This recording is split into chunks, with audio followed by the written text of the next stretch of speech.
সৰুপথাৰ সমষ্টিলৈ আহিলোঁ। বিধায়ক ডাঙৰীয়াই আমন্ত্ৰণ জনাইছিলে আৰু বিশেষকৈ আজি সৰুপথাৰ সমষ্টিত যিখিনি উন্নয়নমূলক কাম কাজ চলি আছে সেইখিনি মই নিজে প্ৰত্যক্ষ কৰি পেলাই অতি আনন্দিত হৈছোঁ। ইয়াত সুন্দৰভাৱে সাধনী পাৰ্ক এখন ইয়াত নিৰ্মাণ কৰি থকা হৈছে। সৰুপথাৰ কলেজখনো মই চালোঁ। ইয়াৰ যিবিলাক পথ নিৰ্মাণ হৈ আছে অতি বহলকৈ সেইবোৰো মই প্ৰত্যক্ষ কৰিলোঁ আৰু ইমানটো অ'পেন ষ্টেজ মই ভাবোঁ যে অসমত কিজানি এইটোৱে সৰ্ববৃহৎ হ'ব নেকি অ'পেন ষ্টেজ। গতিকে মই বিধায়কক আচলতে অভিনন্দন জ্ঞাপন কৰিছোঁ যে অতি কম সময়ৰ ভিতৰতে অতি সুন্দৰভাৱে পৰিকল্পিতভাৱে সমষ্টিটো আগুৱাই লৈ যাবৰ কাৰণে তেখেতে চেষ্টা কৰিছে।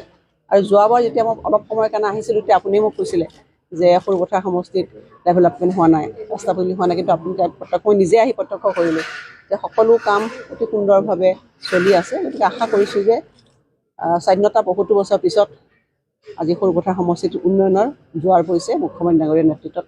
আৰু সেইকাৰণে ভালো পাইছোঁ, বিধায়কজনে অতি সুন্দৰভাৱে কৰিছে আৰু মোৰ আশীৰ্বাদ আছে।